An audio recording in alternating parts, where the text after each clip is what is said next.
Salam sejahtera, terima kasih karena bersama dengan saya di Nazilin Unity Channel. Himpunan tangkap Azam Baki. Ini keputusan mahkamah. Mahkamah akhirnya menolak semakan kehakiman Siti Kasim. Mahkamah Tinggi hari ini menolak semakan kehakiman aktivis dan peguam Siti Kasim yang mencabar keabsahan perintah larangan berhubung perhimpunan yang mendesak Ketua Pesuruhjaya SPRM Tan Sri Azam Baki meletak jawatan 2 tahun lalu. Hakim Datuk Wan Ahmad Farid Wan Ahmad Saleh menolak permohonan Siti Kasim dan seorang individu As Reventran selepas memutuskan bahawa perintah larangan dikeluarkan Magistrat pada 20 Januari tahun 2022 yang melarang perhimpunan tangkap Azam Baki itu sah di sisi undang-undang. Wan Ahmad Farid yang membacakan keputusan beliau berkata, hak untuk bergerak bebas seperti termaktub dalam Perlembagaan Persekutuan adalah tidak muktamad, di mana perintah yang dikeluarkan adalah bertujuan bagi mengawal wabak COVID-19 daripada merebak. Dalam hal ini, Magistrat tidak bertindak secara ultra-virus atau melangkaui undang-undang ketika mengeluarkan perintah larangan perhimpunan itu bagi menghalang penularan COVID-19. Perintah itu juga tidak tercemar dengan tindakan yang tidak sah atau tidak mengikut perlembagaan, dan ia tidak boleh diubah melalui permohonan semakan kehakiman. Oleh itu, ia adalah sah dan ia tidak boleh dipertikaikan di mahkamah, katanya. Hakim juga memutuskan untuk tidak membuat sebarang perintah berhubung kos kerana ia kes berkenan membabitkan kepentingan awam.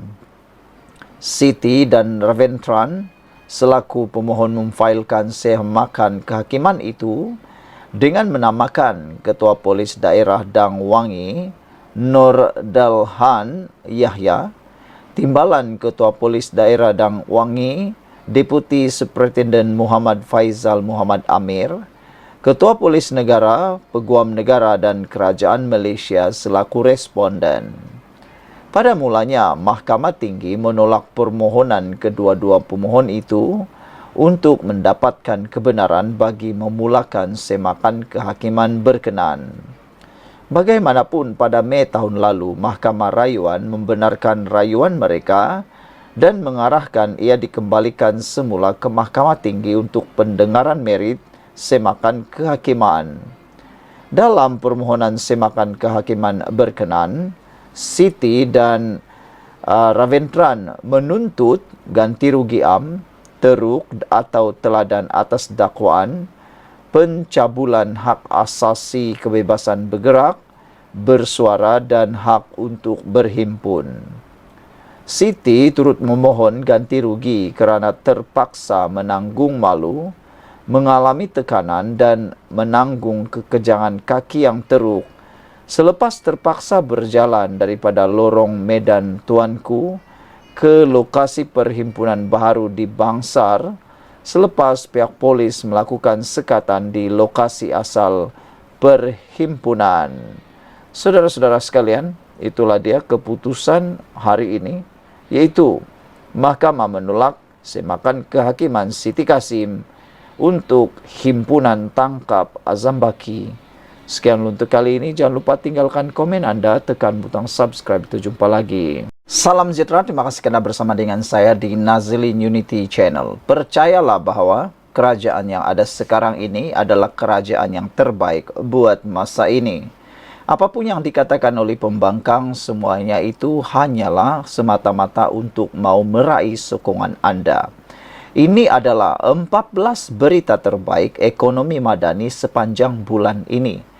Kalau anda pernah dengar dikata bahawa kononnya kerajaan sekarang ini kerajaan yang tidak mempunyai apa-apa, semuanya itu bohong belaka.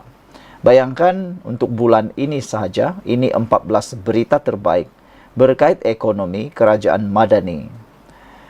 Pertama, ringgit terus mengukuh, iaitu RM4.16 per US dollar waktu ini, selepas Bank Negara Malaysia mengekalkan OPR pada 3%.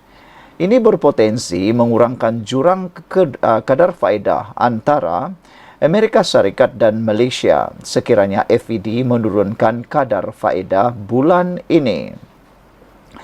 Nombor 2, Reserve Bank Negara Malaysia meningkat kepada US dollar 117.6 bilion untuk bulan keempat berturut-turut, menandakan pertumbuhan dalam ekspor bersih dan aliran masuk modal asing. Nombor 3, inflasi negara terkawal. Yang ini paling seronok, kerana pembangkang seringkali kata inflasi tidak terkawal, tapi rupa-rupanya yang benar ialah inflasi di negara kita buat masa ini adalah terkawal. Pada bulan Ogos menurun kepada 1.9%, membuktikan rasionalisasi subsidi diesel tidak memberi kesan serius pada inflasi serta kejayaan strategi kerajaan. Nombor 4, Malaysia kini semakin diminati pelabur asing.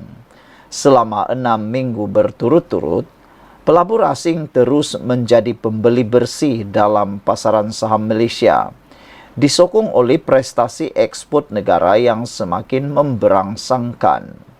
Nombor 5, nilai dagangan Malaysia meningkat kepada 18.6% pada bulan Ogos, tertinggi dalam tempoh 22 bulan.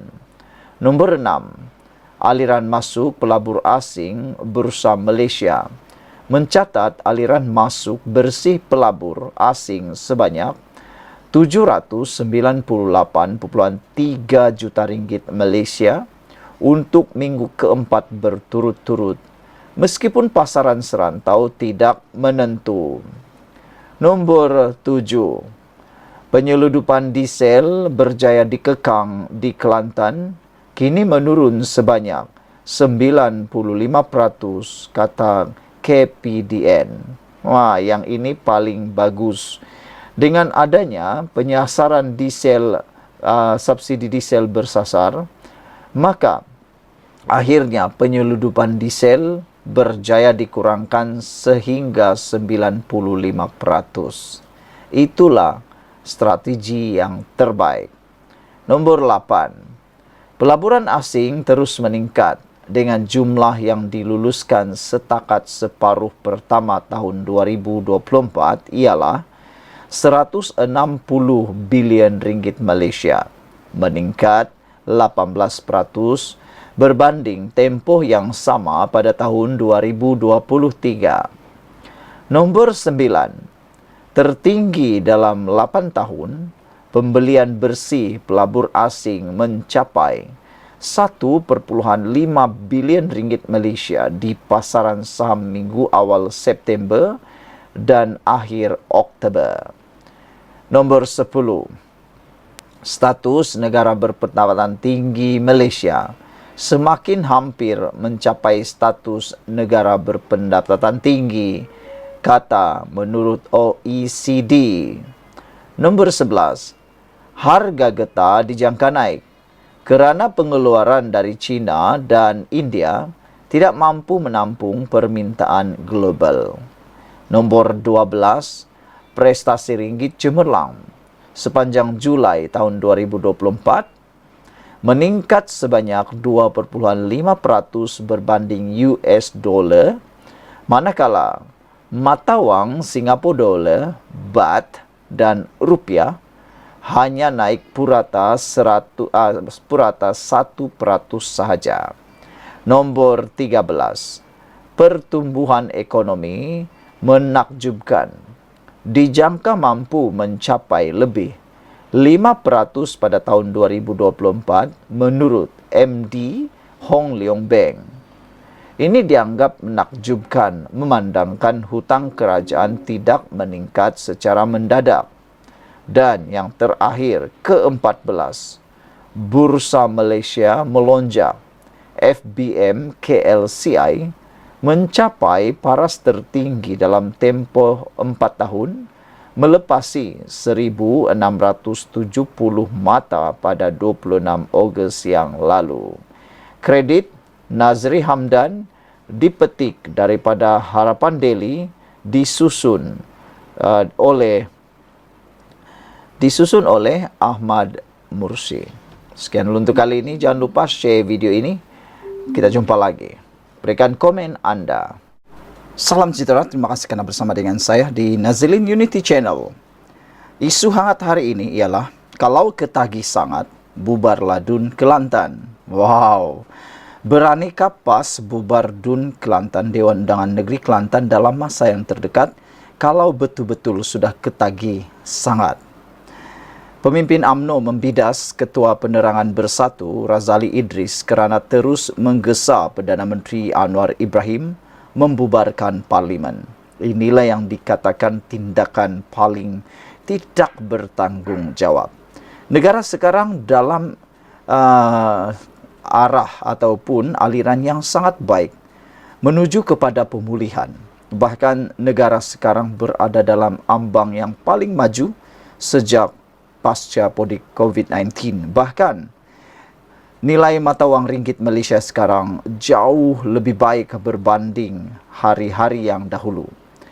Ini menunjukkan negara kita sedang dalam keadaan pemulihan dipimpin oleh Kerajaan Perpaduan Kerajaan Madani yang mana dianggotai oleh Pakatan Harapan Barisan Nasional GPS dan GRS dipimpin oleh Anwar Ibrahim. Namun demikian, tindakan Ketua Penerangan Bersatu Razali Idris terus-menerus menggesa Perdana Menteri Anwar Ibrahim membubarkan Parlimen adalah tindakan yang paling sembrono. Bukan saja tidak memikirkan tentang masa depan Malaysia, hanya memikirkan kuasa, kata netizen. Bayangkan, kerajaan baru berusia 2 tahun setengah, tapi sudah nak bubar Parlimen. Apa punya manusia macam ini, kata netizen. Kalau dah kemeruk kuasa sangat, tunggulah 5 tahun ini. Berkata titah Kebawah Yang Maha Mulia di Pertuan Agong, tunggulah PRU akan datang 5 tahun saja, tak lama. Ini dah kemeruk sangat berkuasa, dah ketagih sangat kuasa, tak sangka pula masih lagi menggesa bubar Parlimen. Apa kata? Kata Puan Zarkasi, kalau ketagih sangat, bubarlah Dewan Undangan Negeri Kelantan. Kalau ketagih sangat, bubar Dewan untuk uji kekuatan, lebih baik bubar Dewan Undangan Negeri Kelantan, kata Puan Zarkasi. Perikatan Nasional baru sahaja kalah teruk di Nenggiri, kata anggota Majlis Kerja Tertinggi MKT UMNO Muhammad Puan Zarkasi. Bulan lalu, BN merampas semula kerusi Nenggiri dalam pilihan raya kecil PRK dengan majoriti besar 3,352 undi, jauh lebih besar berbanding majoriti 810 undi PAS sebelum ini. Terdahulu, Razali berkata pilihan raya adalah jalan terbaik untuk mengukur sokongan kerajaan, bukan usul tidak percaya di Dewan Rakyat. Kalau betul-betul nak dapatkan mandat sahih, maka Perdana Menteri Anwar Ibrahim segera bubar Parlimen kerana yang mutlak memilih adalah rakyat jelata, bukan ahli Parlimen. Dia dipetik sebagai berkata kepada FMT. Razali berkata seperti ini seakan-akan dia lupa bahawa mereka pernah membuat perkara yang jauh lebih tidak bermoral, iaitu langkah Sheraton. Bukankah langkah Sheraton itu jauh lebih teruk, iaitu menjadi kerajaan melalui tebuk atap, menjadi Perdana Menteri melalui tebuk atap, bukan dipilih oleh rakyat. Anwar Ibrahim jadi Perdana Menteri kerana telah melalui proses pilihan raya dengan disokong oleh ahli Parlimen daripada GRS, GPS dan juga Barisan Nasional. Jadi, di mana ilmu pengetahuan ahli Parlimen ini ataupun Razali ini sehingga dia lupa bahawa mereka terdahulu pernah melakukan langkah yang jauh lebih jahat, iaitu langkah Sheraton. Sementara itu, Puat berkata, pembubaran parlimen hanya membuang masa, membazir dan menyusahkan rakyat. Rakyat di luar sini, luar sana, betul-betul sudah muak dengan permainan politik. Asik-asik pilihan raya, asik-asik pilihan raya. Tunggulah 5 tahun. Kami semua menjunjung kasih titah kebawa duli yang Maha Muliaan di Pertuan Agong yang telah bertitah, kalau nak bermain politik, tunggu 5 tahun. Tunggulah 5 tahun. Kalau benar-benar Anda berkuasa, Anda pasti akan menang. Jangan pula sekarang. Menyifatkan Razali terlalu naif, Puat sebaliknya mencabar Perikatan Nasional untuk memujuk mana-mana parti kerajaan menarik balik sokongan kalau benar kerajaan hari ini pecah. Itu jauh lebih baik. Kami, netizen, rakyat Malaysia dah muak. Malas sudah nak mengundi-ngundi setiap tahun. Bayangkan, PRU yang lepas, sebelum PRU 15, berapa kalikah kita mengundi dan macam-macam lah perkara yang betul-betul membuatkan rakyat muak dengan permainan politik yang ada. Sekian dulu untuk kali ini. Jangan lupa tinggalkan komen anda, tekan butang subscribe. Kita jumpa lagi. Bye-bye.